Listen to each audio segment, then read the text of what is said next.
Muy bien, mis hermanos, nuevamente, muy buenos días.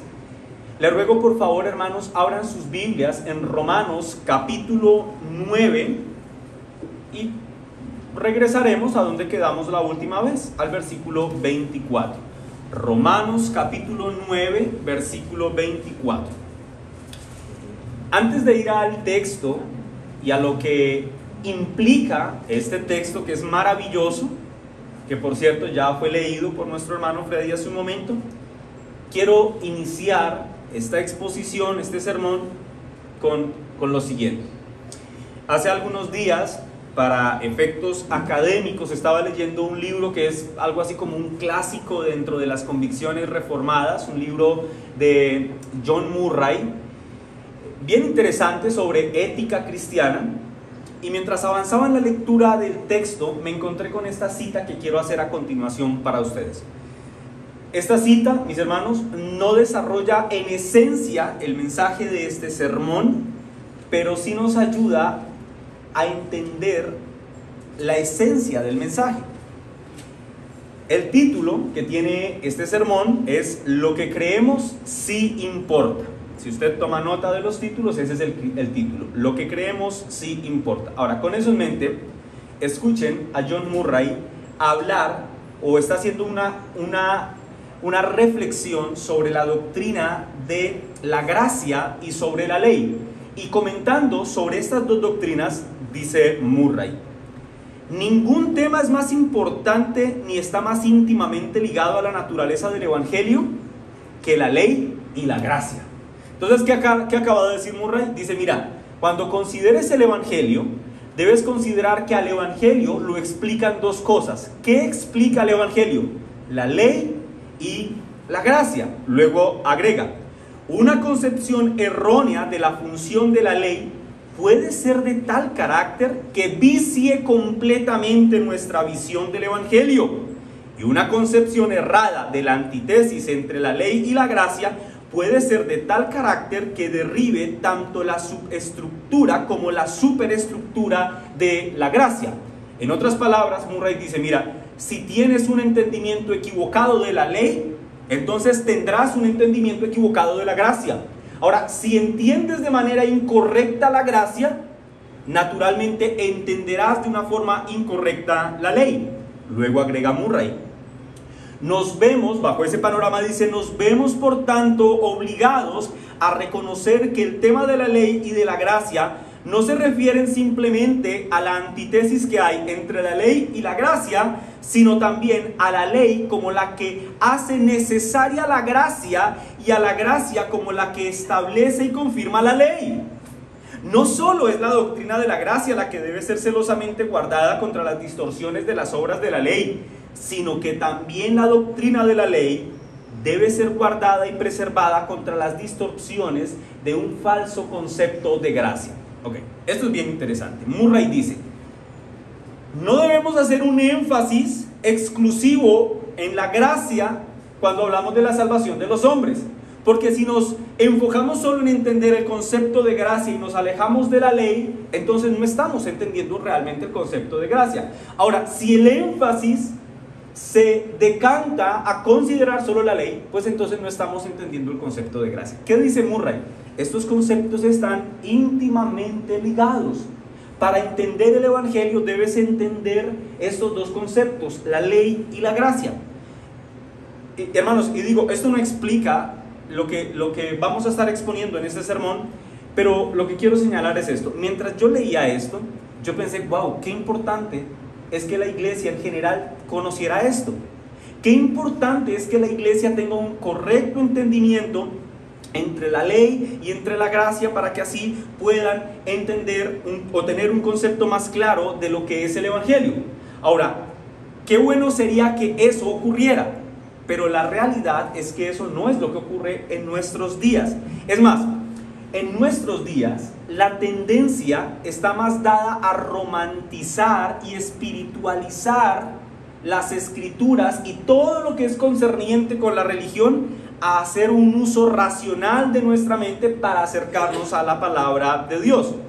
Por esa razón es muy usual, lamentablemente, encontrar en nuestros días a personas que nos digas, mira, no estudies tanto la Biblia.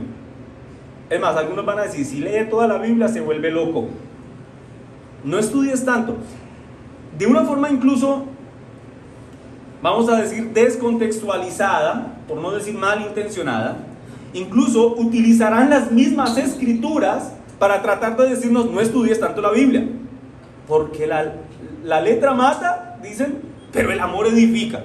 Ahora, el propósito no es explicar ese texto, pero este texto no tiene que ver con el conocimiento si es bueno o malo. Está hablando incluso realmente de la ley y de la gracia. Pero todos estos argumentos que esgrimen en favor de deja que el Espíritu fluya, deja que cómo te sientas, a ver si puedes percibir la presencia del Espíritu Santo y el fuego cayendo de lo alto, todas estas expresiones lo que denotan es un énfasis en el emocionalismo, en el sentimentalismo y una animadversión hacia racionalizar cuando nos acercamos a las Escrituras. Ahora, no estoy diciendo de que yo deba tener, por si alguno tiene esto en mente, lo que es el racionalismo filosófico. No estoy hablando de un racionalismo filosófico en relación a las Escrituras, sino de utilizar nuestras cabezas cuando leemos la Biblia. A eso es a lo que me refiero. Ahora, las consecuencias que se derivan de acercarnos a la palabra de Dios sin tener intenciones de entender lo que la palabra de Dios dice, pues son terribles. Por eso, hoy vemos un montón de personas que dicen, mira, yo hablo en otras lenguas. Y uno dice, pero mira, Hechos 2 dice que esas lenguas son otros idiomas. Sí, pero es que son idiomas angelicales los que yo hablo. Otros incluso dirán, mira, yo he orado tan juicioso estos días que Dios me habló al oído y me dijo que debía hacer esto o aquello. Oí su voz audiblemente. Otros incluso no tendrán reparo en decir que si utilizan un tono de voz gutural, los demonios van a salir corriendo. Y otros, porque ustedes pueden decir eso es muy extremo, pero hay otros que creen que si declaran con mucha certeza que algo va a ocurrir, eso va a ocurrir, porque las palabras tienen poder. Esta situación, mis hermanos, es tan gravosa, esa desatención que hay en nuestros días por el estudio de las Escrituras, que ha llevado a las personas en un retroceso histórico, porque muchos en nuestros días piensan que la obligación o el deber de estudiar las Escrituras es solamente una labor que debe realizar el ministro, el pastor. El resto de iglesias sencillamente nos sentamos y escuchamos la predicación de la palabra. Eso no es así, mis hermanos. Digo que hay un retroceso histórico porque justamente ese mismo espíritu era el imperante en medio de la Edad Media, donde solo el clero podía tener acceso al estudio de las Sagradas Escrituras, y algo que volvió, algo que volvió a traer o que restableció la Reforma Protestante fue el sacerdocio en los hogares, es decir, que cada persona pudiera tener su Biblia en casa, leerla, entenderla, estudiarla, comprenderla, enseñarla. Ahora, la Biblia nos enseña que el conocimiento de las Escrituras debe ser místico y encerrado solo para un grupo de personas. No, mis hermanos, la Biblia misma nos habla de que el entendimiento de las Escrituras debe ser algo con lo que todo verdadero hijo de Dios debe relacionarse. Y como lo veremos al final de este sermón, no solo es importante conocer las Escrituras, es necesario para nuestra salvación. Pero por citar un ejemplo más general, aquí la mayoría ya ha escuchado las predicaciones que hemos tenido de Primera de Timoteo. Recordarán ustedes, los que más tiempo llevan, que Timoteo le dice, que Pablo le dice a Timoteo, Timoteo, quédate en Éfeso. ¿Para qué? Para que le hagas frente a los falsos maestros. ¿Basado en qué? En la sana doctrina, le dice Pablo a Timoteo, que de mí has aprendido. En lo que yo te he enseñado, en el conocimiento sano de la verdad, en ese conocimiento fundamentado en esa verdad, es que debes hacerle frente a los falsos maestros. Quiero que noten esto. El conocimiento a la hora de confrontar la falsedad es importante. Timoteo no podría confrontar a los falsos maestros si no tuviera los argumentos sólidos que se fundamentan en la verdad para poderlo hacer. Con eso en mente, con ese comentario introductorio que he hecho, ahora sí vayamos a nuestro texto de estudio. Pero quiero advertir lo siguiente. Vamos a dividir, porque vieron que es una porción larga, ¿no?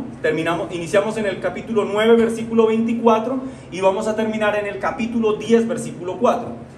vamos a dividirlo en tres partes. Las dos primeras partes, solamente voy a hacer una breve mención de ellas, con una breve explicación y en algún caso haré una par de aplicaciones.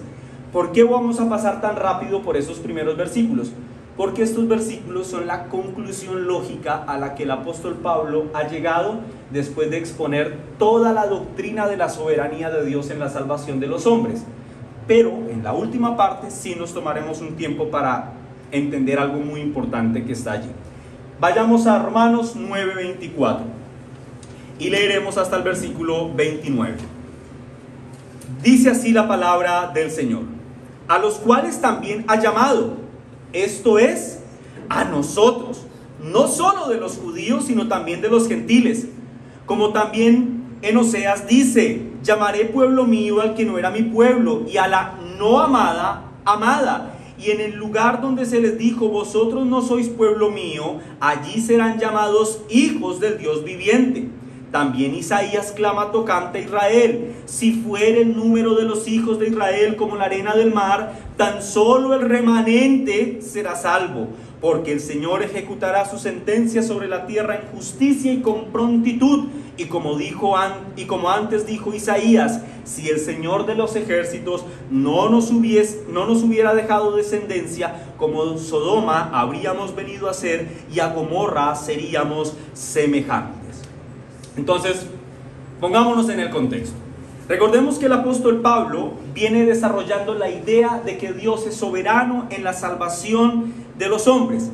Y en las últimas líneas que estudiamos la semana pasada, vimos cómo el apóstol Pablo demuestra que en la elección incondicional de Dios no hay injusticia. Más bien todo lo contrario, cuando Dios elige incondicionalmente a los hombres para salvación, Dios está mostrando su justicia, está mostrando su misericordia y por último decíamos, Dios estaba mostrando su paciencia. Lo que tenemos entonces aquí en el versículo 24 y en adelante es una retoma del tema principal que él viene tratando desde el inicio del capítulo 9 y es el siguiente, que la única base para que un individuo sea incluido en el pueblo de Dios es el llamamiento de Dios. Si Dios no llama, ese individuo no hará parte del reino de Dios. Es como lo diría alguien hablando de este tema: lo que importa o lo que cuenta es la gracia, no la raza.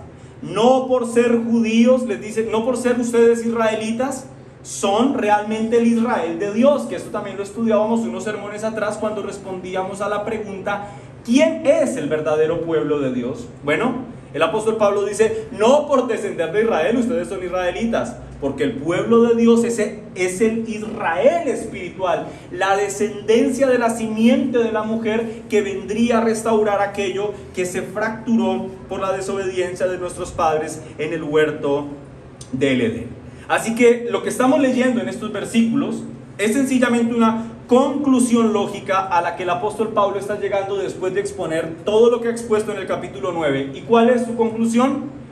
Pues está diciendo que Dios es libre, escuchen esto, Dios es libre para llamar tanto a gentiles como a judíos para que ellos vengan a ser parte de su reino. Es esencialmente eso lo que está diciendo. Por eso, en el versículo 24, en la parte A dice: a los cuales también ha llamado. ¿Esto es a quién? A nosotros. Y luego dice, no solo a judíos. O sea que está diciendo que de entre los judíos Dios ha llamado a algunos para que hagan parte de su pueblo. ¿Y cómo justifica eso que acaba de decir? Pues haciendo una cita del Antiguo Testamento, diciendo, mira, desde el Antiguo Testamento Dios anunció que no todo Israel sería salvo, sino que de allí sacaría un remanente. Versículo 27.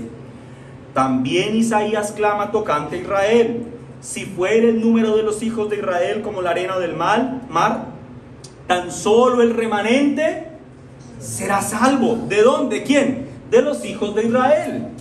Y luego, en ese mismo texto, en la parte B del versículo 24, dice que a su reino Dios también libremente llamará a gentiles. Versículo 24, parte B. No solo a los judíos, sino también a los gentiles. ¿Y cómo comprueba esto?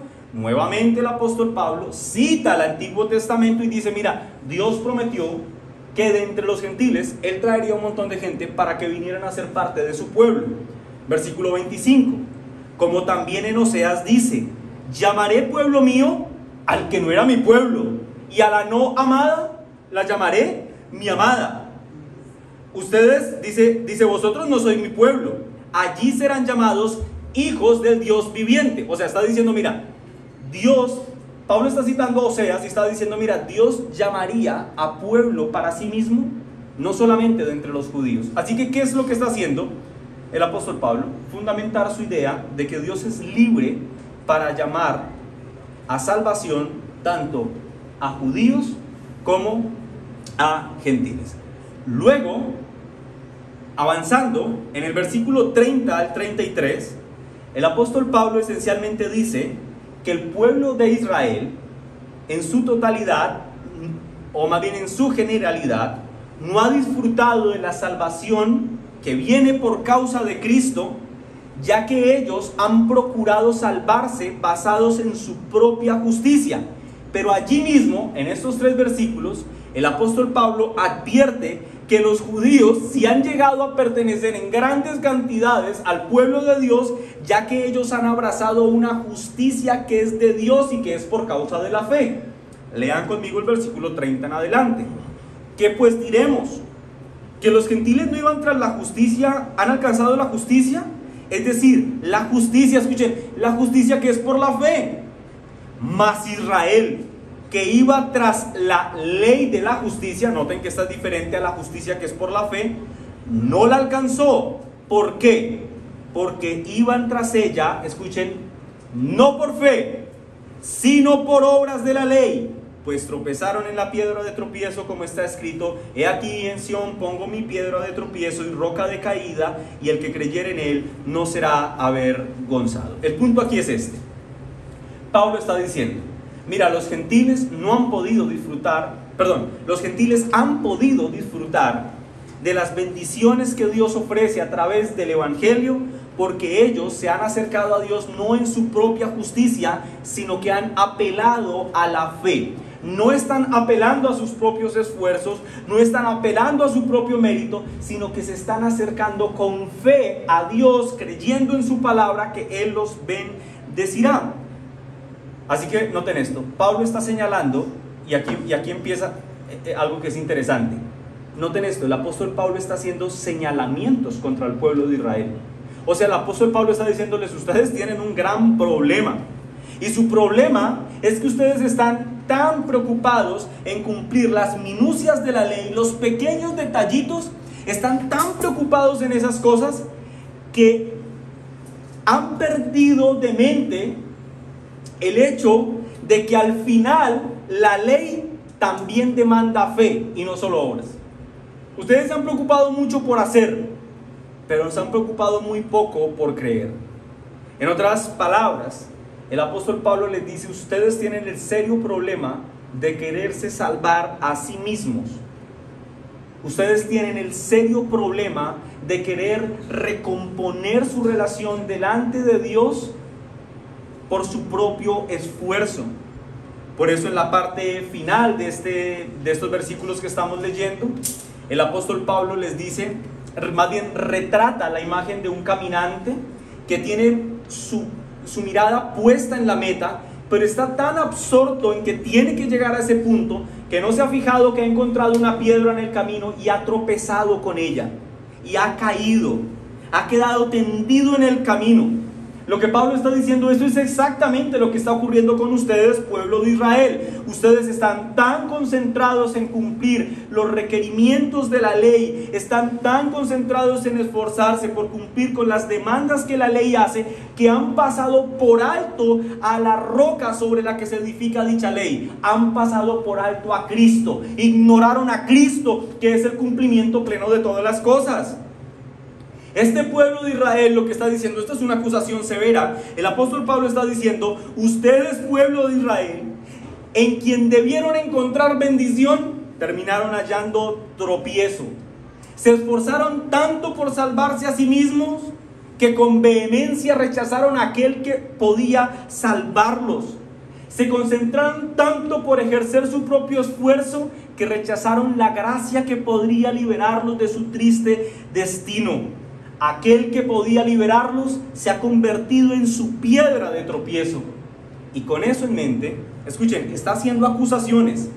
Esto es impresionante, hermanos. Está haciéndoles varias acusaciones y con eso en mente llegamos al capítulo 10, versículo 1. Recuerden esto. La Biblia originalmente no se escribió en capítulos y versículos. Realmente estos están allí por la providencia de Dios y cumplen un papel facilitador para nosotros. Para nosotros es más fácil decir, hermanos, abran sus Biblias en Romanos capítulo 10, versículo 1 al 4, que decir, bueno, vayan en sus Biblias en donde el apóstol Pablo, después de darles semejantes acusaciones, se refiere a ellos como hermanos. Ahí vamos a decir en dónde. Es más fácil los versículos. Pero olviden por un momento que está escrita en capítulos y versículos. Piensen que no hay ninguna división allí. El apóstol Pablo los ha amonestado severamente.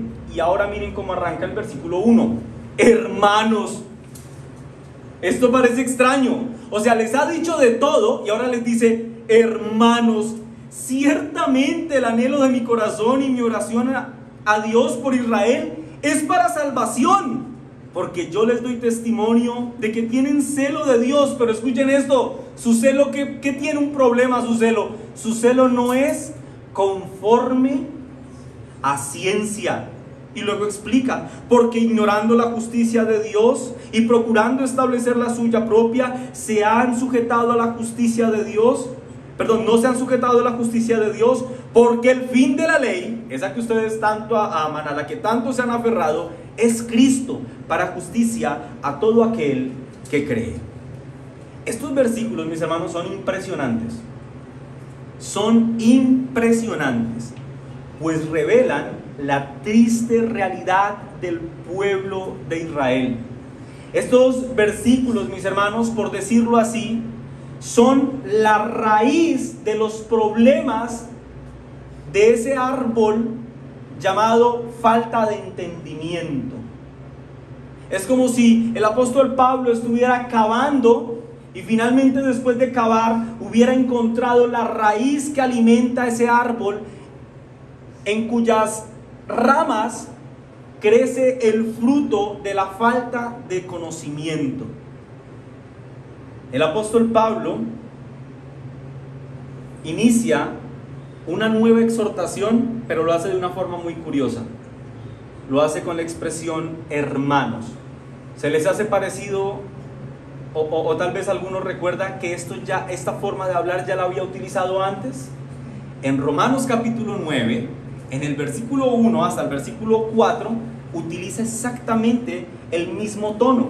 Voy a leerlo para ustedes, Romanos 9:1. Verdad digo en Cristo, no miento, y mi conciencia me da testimonio en el Espíritu Santo. Es decir, les está diciendo antes de cualquier cosa, mira, lo que les voy a decir es verdad, no tengo por qué mentirles. Versículo 2, que tengo gran tristeza y continuo dolor en mi corazón. ¿Por qué? Porque deseara yo mismo ser anatema y separado de Cristo, paréntesis, como si esto fuera posible, por amor a mis hermanos, los que son mis parientes según la carne, que son israelitas, de los cuales son la adopción, la gloria, el pacto, la promulgación de la ley, el culto y las promesas. Hermanos, yo ruego a Dios para que ustedes sean salvos. El apóstol Pablo acaba de señalar los grandísimos errores doctrinales que está cometiendo y de entendimiento y práctica que está cometiendo el pueblo de Israel, pero para referirse a ellos se refiere como hermanos, que es una muestra, mis hermanos, o es una forma muy clara de mostrar el afecto y el amor que él sentía hacia sus compatriotas. En el versículo 2 el apóstol Pablo va a hacer una nueva acusación, la conclusión de esta serie de acusaciones, y esta probablemente es la más fuerte de todas.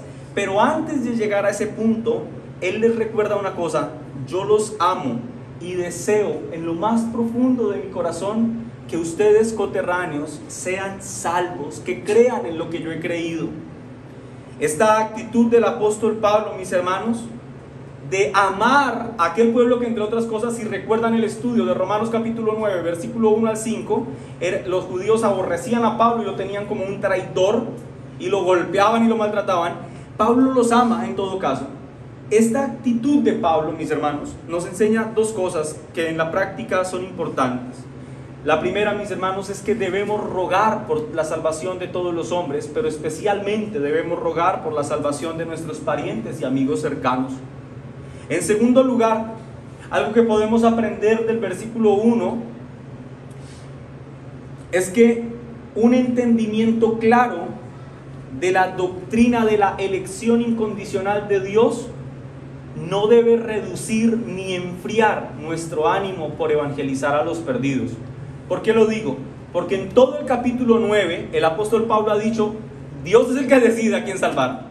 Pero aquí en el capítulo 10, en el versículo 1, el apóstol Pablo vuelve y evangeliza, a pesar de saber que solo Dios puede salvar. ¿Lo ven, mis hermanos? No se enfrió su corazón ni un minuto por proclamar las bondades del evangelio a los perdidos. Ahora, leamos el versículo número 2.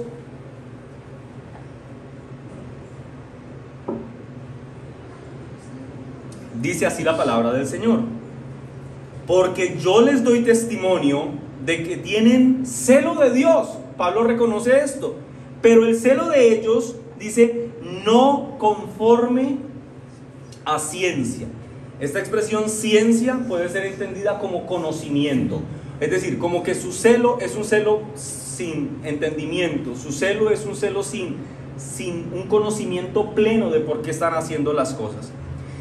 Algunos al leer esto podrían decir, bueno, Pablo es un hombre obstinado, o sea, los ha acusado de que ellos hicieron de Cristo su tropezadero, de que hallaron en Cristo caída en vez de bendición. Luego les ha dicho que los ama entrañablemente y que los considera sus hermanos y que por eso no deja de orar. Y cuando uno piensa que ya todo se va a calmar, luego los acusa diciéndoles que son unos grandísimos ignorantes de la palabra de Dios y que su celo es un celo falso y que su celo no es un celo verdadero, ya que no se fundamenta en la verdad. Es un celo sin conocimiento. Es como si el apóstol Pablo les estuviera diciendo en el versículo 2, mira, sé que tus intenciones son buenas. Sé que crees, sé que crees que estás luchando del bando de los buenos, pero realmente estás peleando con los malos.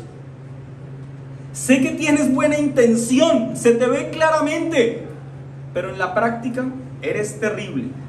Y esto es así porque tienes un entendimiento nulo. Y recuerden, estas palabras se las está diciendo a los israelitas, a los judíos, aquellos que ostentaban tener el conocimiento de la revelación de Dios en los manuscritos que tenían hasta ese momento. Este texto, mis hermanos, el versículo 2, tiene mucha tela que cortar y vamos a mencionar algunos aspectos generales a fin de que nos quede un entendimiento claro de este asunto. Lo primero que vemos es que el apóstol Pablo dice, ustedes tienen celo, es decir, reconoce algo positivo en ellos. Él reconoce en principio que el celo de ellos tiene algo de positivo.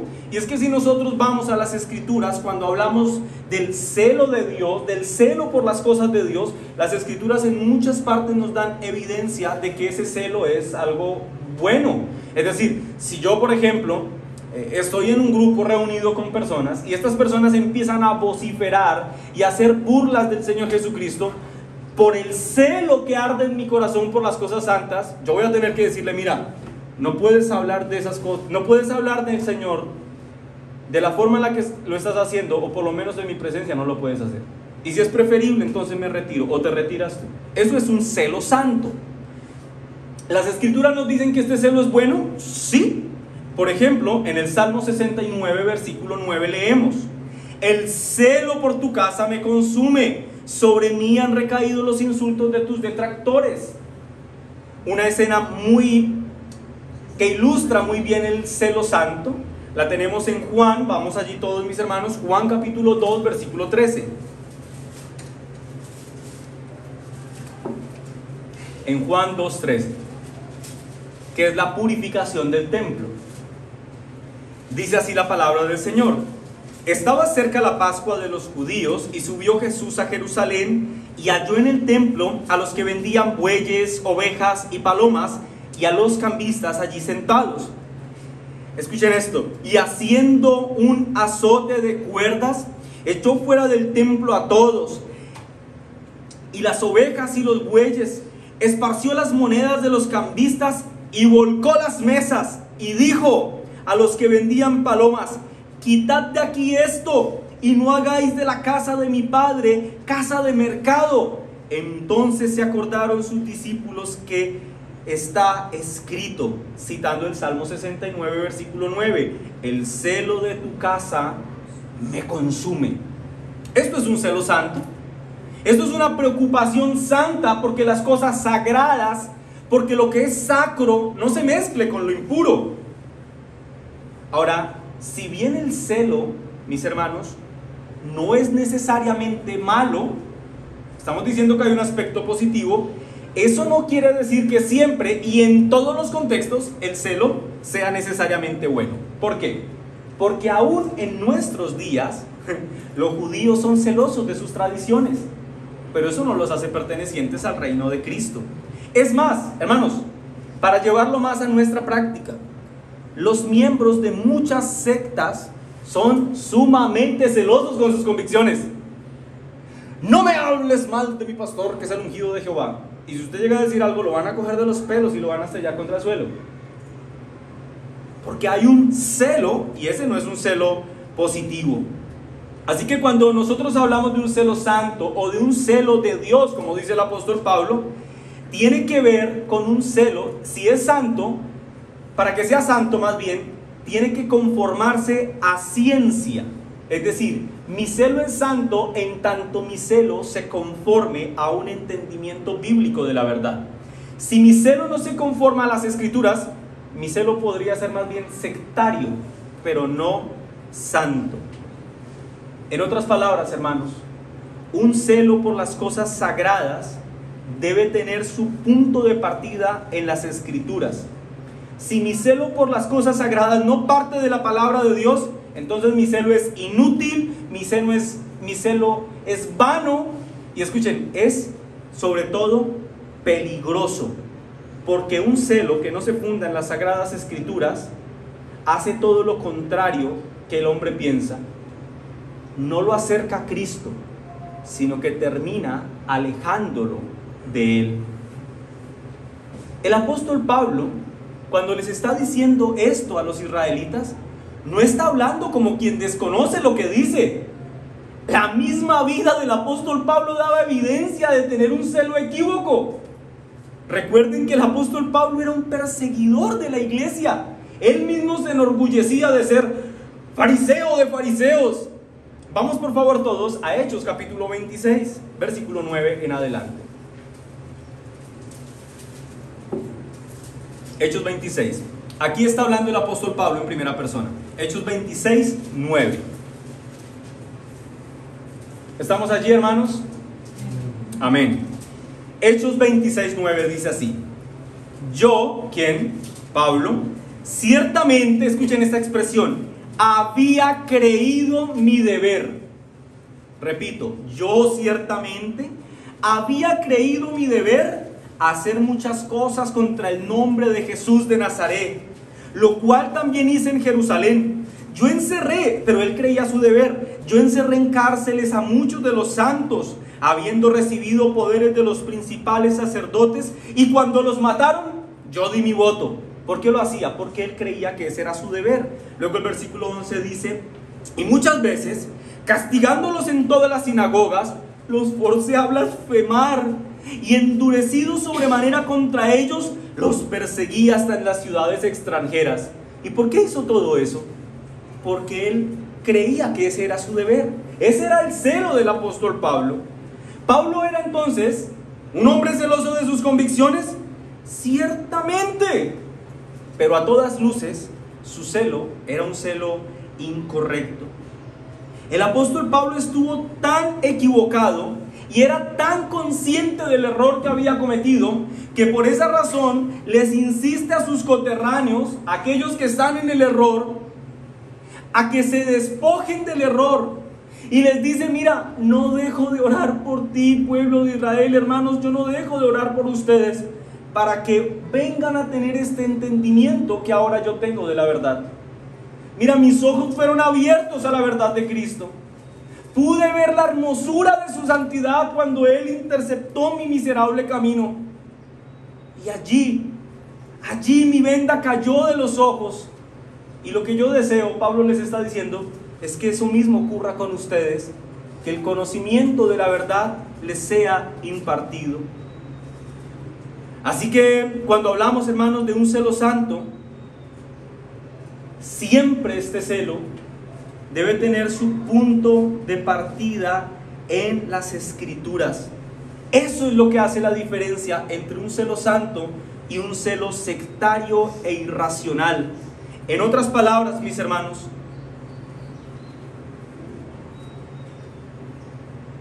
si mi celo parte de la palabra de Dios, es un buen celo. Pero si mi celo, por ejemplo, por mi congregación, parte del discurso de quien me dirige, entonces mi celo no es santo. Mi celo debe corroborarse a la luz de las Escrituras.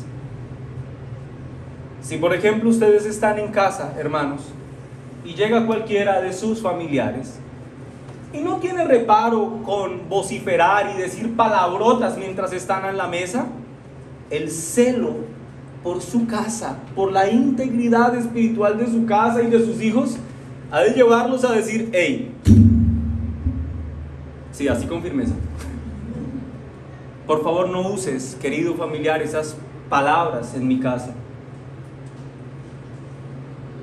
¿Y esto tiene fundamento en las Escrituras? Claro que sí.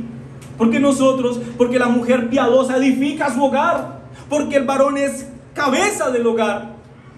Esto da evidencia de que debemos cuidar nuestra casa, pero así aplicado a cualquier cosa. Por ejemplo, que dije hace un momento, la congregación. Esto me hace pasar al siguiente punto, y es explicar qué caracteriza un verdadero celo. Ya dijimos, pues tiene que partir de las Escrituras. Ahora, ¿cómo identifico que esto parte de las Escrituras? Pues la primera característica que un celo santo debe tener es que jamás este celo debe ser forzado.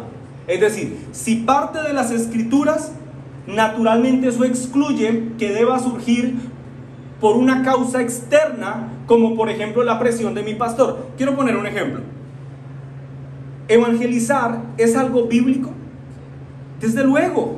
Pero si una persona se siente forzada a evangelizar, forzada a compartir del Señor, forzada a compartir, no sé, un folletito de estos que tenemos, si una persona se siente forzada porque su pastor se lo está diciendo como una obligación para poder hacer parte de la iglesia, pero su corazón está lejos de quererlo hacer, bueno, convendría más que esa persona se exponga a la doctrina bíblica del Evangelio, que tenga compasión por aquel hombre o mujer que se está perdiendo porque está en enemistad con Dios, y que conozca de la justicia, la ira, el juicio de Dios. Y cuando tenga un conocimiento claro de la verdad, él ya no va a necesitar una imposición.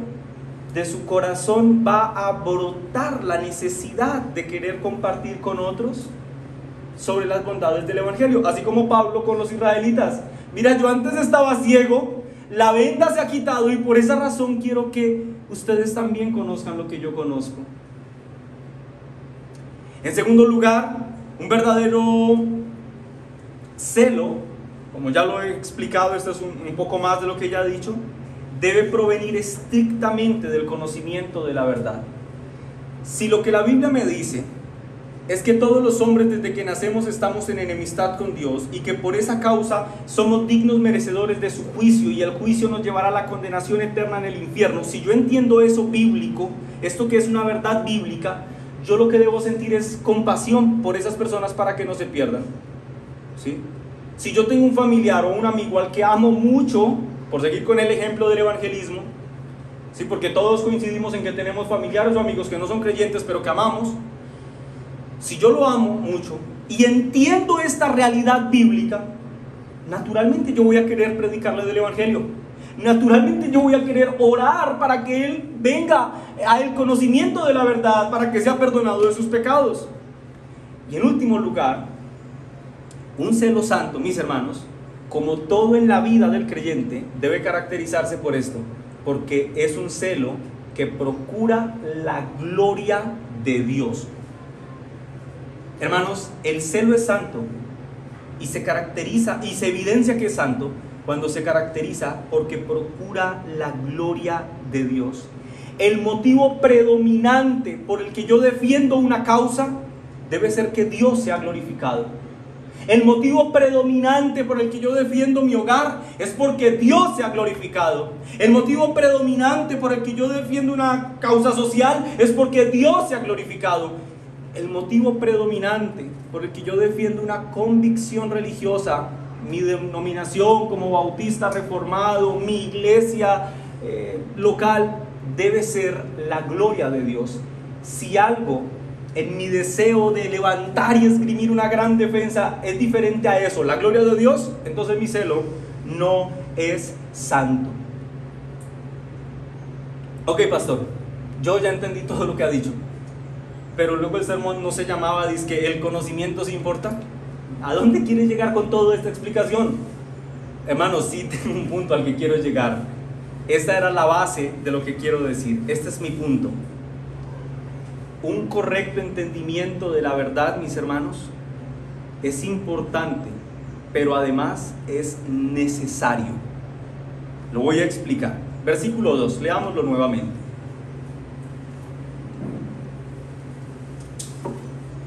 Porque yo les doy testimonio de que tienen celo de Dios. O sea, ya lo explicamos. Okay. Pero el celo de ellos, les dice, no es conforme a ciencia. Al inicio de este sermón, dije que lamentablemente en nuestros días, y de hecho ciertamente a lo largo de la historia, pero creo que más particularmente en nuestros días, se nos dice que el conocimiento no es algo importante. Cuando se habla de fe, se nos dice que el conocimiento, bueno, no es tan importante. Incluso se utilizan expresiones para desestimar la importancia del conocimiento.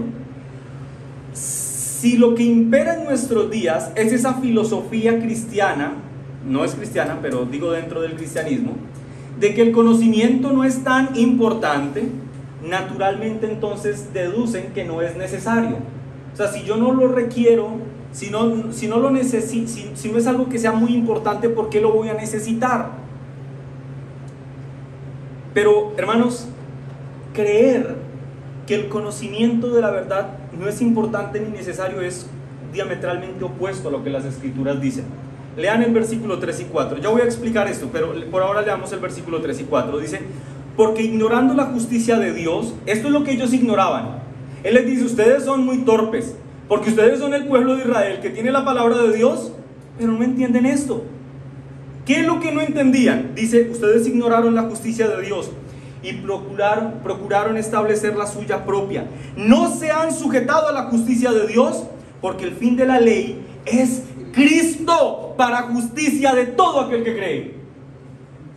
Ustedes procuraron salvarse a través de sus propios medios, pero nunca entendieron que toda la ley apuntaba a alguien, a una persona, a Cristo. Ustedes no entendieron que era imposible cumplir la ley por su propio medio. Y cuando vieron que Cristo la cumplió plenamente, debieron entender que Él era el que los redimiría. Pero no lo vieron.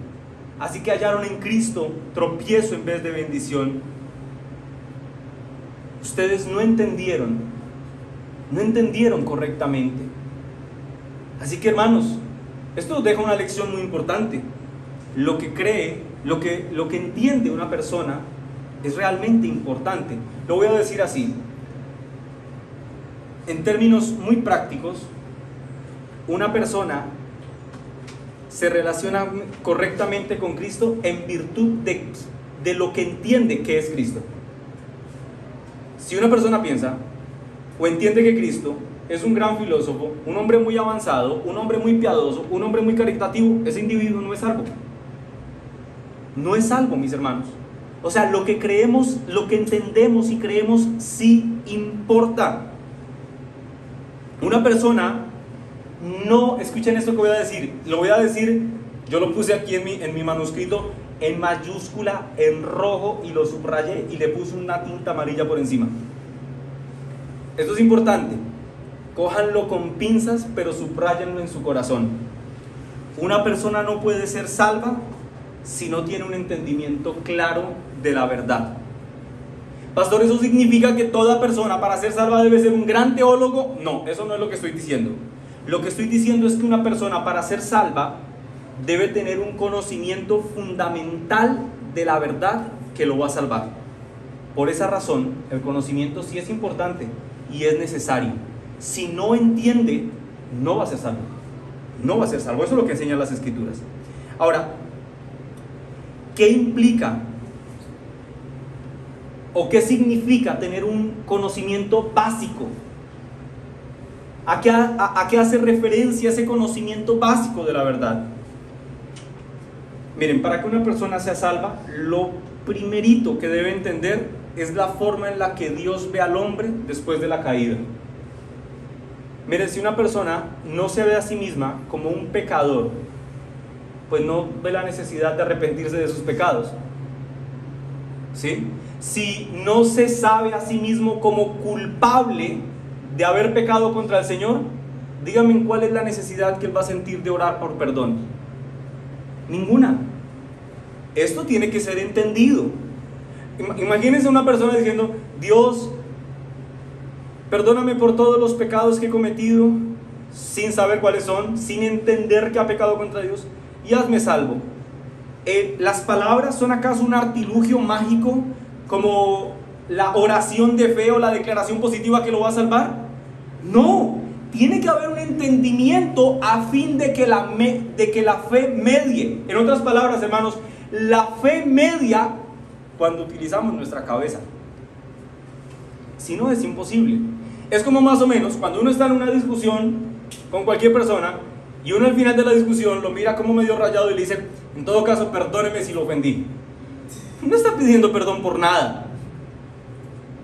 No se está disculpando realmente por nada. Debe mediar. Debemos entender para que la fe medie. Una persona debe reconocer que Dios es santo en todas sus dimensiones y que nosotros pertenecemos a una raza caída que es objeto de la ira de Dios. Si entendemos eso, entendemos que estamos en un serio problema contra Dios, porque Él es santo y Él no va a dejar nuestro pecado sin juzgarlo. Si yo entiendo esto, me preocupo. Si entiendo la dimensión y la grandeza y la gloria de Dios, su poder, su excelencia, y entiendo que yo contra Él he pecado, bueno, me siento en necesidad, me siento en urgencia, me siento en peligro. Es como si ustedes los para la policía. Bueno, aquí no ocurre mucho, pero por ejemplo, si usted va manejando su carro en otro país como en los Estados Unidos y se acercan dos patrullas y lo paran, ya si son dos patrullas que lo están parando, usted tiene que estar asustado, con sus manitos en el timón, su carro en neutro y mirando al frente, vidrio abajo, y no voltea a mirar. Usted está asustado porque tiene un problema, un presunto problema con la autoridad.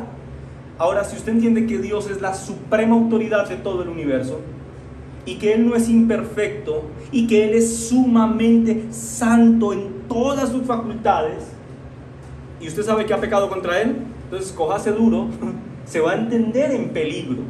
Eso una persona debe saberlo, una persona debe entender esto. Esto es un requisito para la salvación.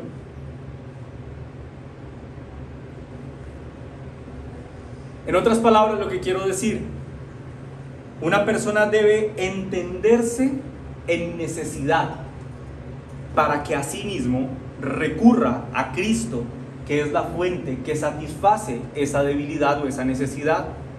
Una persona debe saber que sin Cristo, como dice el apóstol Pablo en Efesios capítulo 2, versículo 12, que sin Cristo estamos sin esperanza en este mundo. Que sin Cristo, como dice en Efesios 2:3, somos hijos de ira por naturaleza. Si una persona entiende eso, empieza a entender su necesidad de recibir salvación en Cristo. Pero eso también implica que no solamente entienda que está en un problema, sino las consecuencias que se derivan del problema que tiene. ¿Cuál es la consecuencia que se deriva de tener una posición legal adversa delante de Dios? ¿Cuál es la consecuencia del hombre? su inminente condenación. Eso es lo que ocurrirá. Si una persona entiende que al final de su vida, después de que haya dado su último suspiro, si muere sin Cristo, lo que le espera es el infierno, esa necesidad de acercarse a Cristo se hará más intensa. Y todo esto lo conducirá a esto, a recurrir al Salvador. Una persona no puede llegar forzada a Cristo. Una persona no puede llegar diciéndole, bueno, vamos a este encuentro, vas a repetir esta oración de fe y mágicamente vas a ser salvo. No, una persona debe llegar reconociendo que ha pecado contra el Señor y que necesita de su perdón. Así que es necesario para la salvación del pecador que él entienda que ha pecado, que hay un juicio contra él, pero también que hay un Salvador que regala su justicia y que anula gratuitamente todos nuestros pecados pasados, presentes y futuros, y que esto lo hace mediante la gloriosa obra de la cruz. Esto es necesario, mis hermanos. ¿Ven cómo el entendimiento de la verdad es necesario? ¿Ven cómo lo que creemos sí importa? No importa, todos los caminos conducen a Roma. Recientemente alguien me diría, eso es el mismo Dios para todos, hablando de las religiones. No, no es el mismo Dios para todos, ni todos los caminos conducen a Roma. Sí es importante lo que pensamos, lo que creemos es importante y es necesario para nuestra salvación. Es más, nuestra conducta, mis hermanos, siempre se basa en lo que creemos. Si el entendimiento que poseemos de algo no es verdadero, lo que se espera es que nuestra conducta en relación a ese algo sea incorrecta. Si lo que entendemos es incorrecto, lo que se asume es que los frutos que voy a dar sean frutos no muy saludables, que digamos.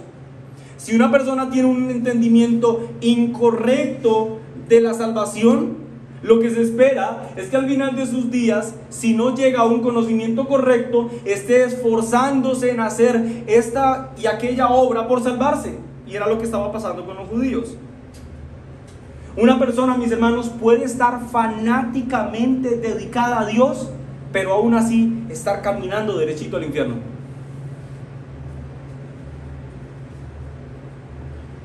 El apóstol Pablo está diciendo, este es el caso de los judíos.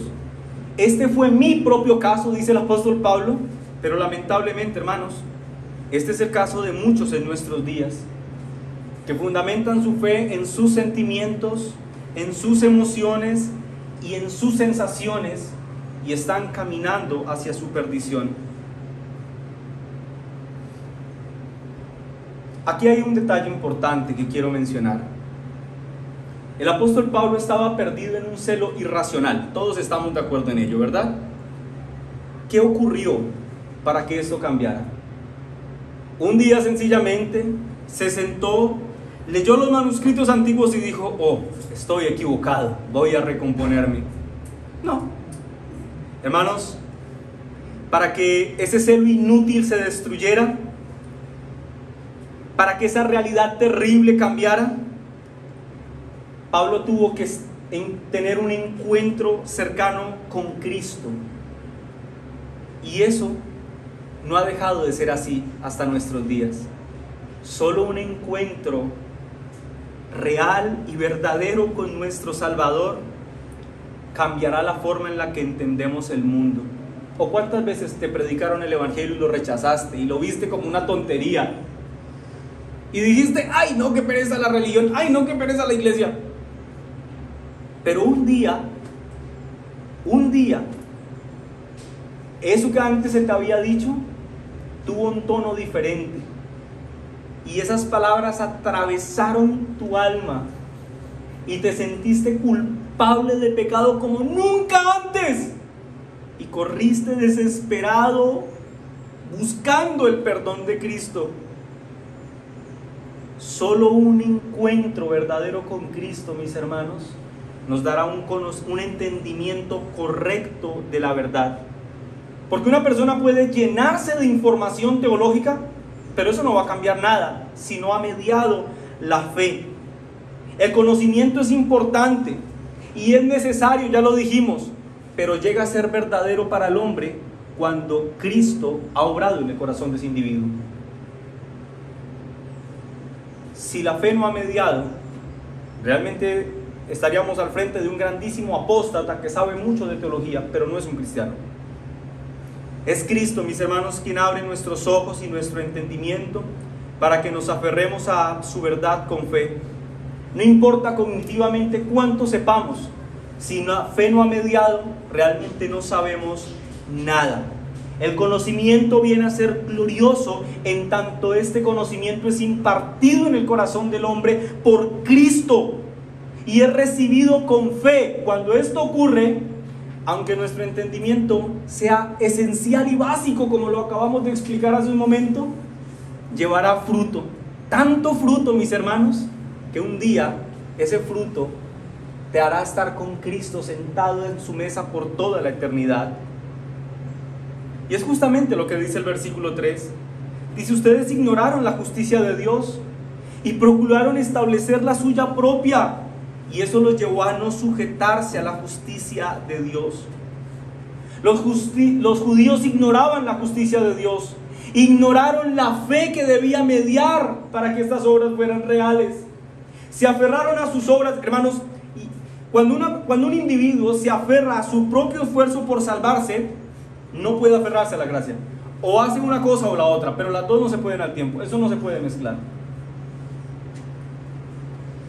Ellos estaban en oscuridad cuando Dios quiso encender la luz de su gracia como un regalo a través de su Hijo. La rechazaron, no entendieron ni procuraron entender y quisieron salvarse por sus propios esfuerzos, sin darse cuenta que ni la mejor de todas nuestras obras, mis hermanos, no es más que un trapo de inmundicia delante de Dios. ¿Y saben por qué estos hombres no pudieron entender estas cosas tan importantes? ¿Por qué no pudieron entender estas cosas que para nosotros son esenciales e incluso hasta claras? Porque ellos procuraron establecer su justicia lejos de Cristo. Estaban celosos de sus convicciones. Estaban celosos de su denominación, pero no estaban celosos de Cristo. Perdieron de vista la piedra angular que es Cristo. Perdieron de vista, como dice el versículo 4, que el fin de la ley es Cristo para justicia de todo aquel que cree. Roy Dave Jenkins comenta lo siguiente: intentaban ofrendar a Dios esa rectitud de autofabricación, mientras que la manera que Él tiene de salvarnos es regalándonos la justicia de su Hijo para que luego se la podamos ofrendar a Él. Esta es una penosa situación, mis hermanos, que no es exclusiva del pueblo judío,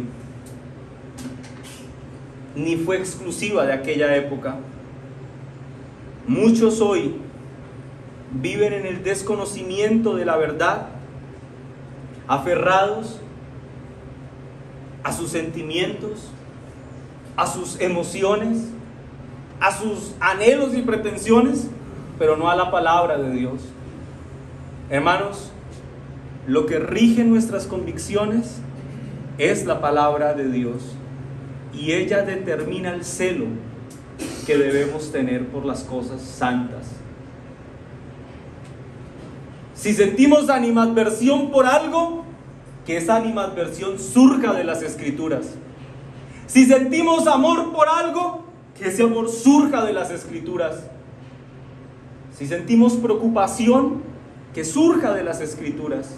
Si sentimos gozo, que surja de las Escrituras. Iglesia IBR Monte Calvario, sus vidas, hermanos, deben ser regidas por la palabra del Señor, y nada más que eso. Con razón las Escrituras dicen: mi pueblo fue destruido porque le faltó conocimiento. Hermanos amados, seamos celosos de las cosas de Dios, pero conforme a la palabra de Dios, para que no haya ningún señalamiento que digan: son celosos, pero no conforme a ciencia. Hermanos, eso va a implicar que tengan que conocer sus Biblias a profundidad. Eso implica naturalmente que tengamos que leerla diariamente. Eso implicará que tengas que estudiar la palabra de Dios. Eso implicará que tengas que orar al Señor para que te dé discernimiento de su verdad. Eso implicará que a lo largo de tu semana tengas que poner en tu celular, en el radio del carro, en tu casa, mientras vas a alguna parte, alguna predicación, alguna exposición doctrinal que nutra tu corazón. Eso va a implicar, creyente, que tengas que comprar un buen texto de teología para empezar a estudiar y profundizar sobre algún tema en particular, a fin de que te conviertas en un fiero conocedor de las Escrituras, para que de ti se diga, como Spurgeon dijo de Bunyan: si a Bunyan lo cortaran, de él no saldría sangre, sino versículos bíblicos, diciendo que era un gran conocedor de la palabra de Dios. Iglesia, hermanos amados, convirtámonos en conocedores de la palabra de Dios.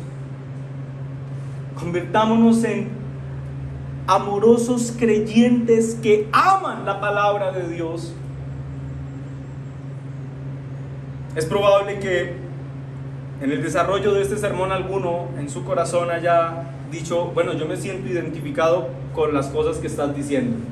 No con ser un amante de la palabra de Dios, sino más bien con ser un ignorante de las Escrituras.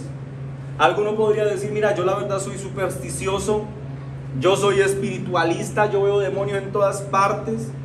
Otro podría decir: mira, yo creo que amo a Dios y que creo en Él, pero si te digo la verdad, es lo que yo creo, pero no tengo forma bíblica de decirte por qué creo esto. Si ese es el caso de alguno de los presentes, quiero decirte, estás en una situación muy penosa, pero sobre todo muy peligrosa. Esa es una situación que pone en peligro tu presente, pero sobre todo tu futuro. Si ese es el caso de alguno aquí, que vaya ahora mismo en oración a Cristo, suplicándole para que ilumine su mente a través del conocimiento de la verdad, que imparta en su corazón de su gracia y de su gloria, y que pueda deleitarse en la hermosura de las sagradas Escrituras. Hermanos amados, anhelemos la palabra de Dios. Lo que creemos sí importa, contrario a lo que muchos dicen hoy. Si una persona no entiende que está en pecado y que necesita de Cristo, esa persona no va a ser salva. Así que importa lo que creemos. Pero lo que creemos, escuchen esto, no puede reducirse solo a tener un entendimiento esencial del Evangelio. Es la voluntad de Dios que su iglesia crezca continuamente en el conocimiento de su palabra.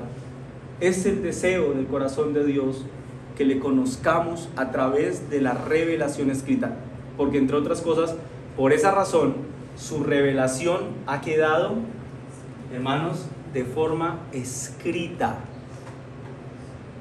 Es como alguien diría hace poco, le escuché decir: nuestro Dios es un Dios confesante.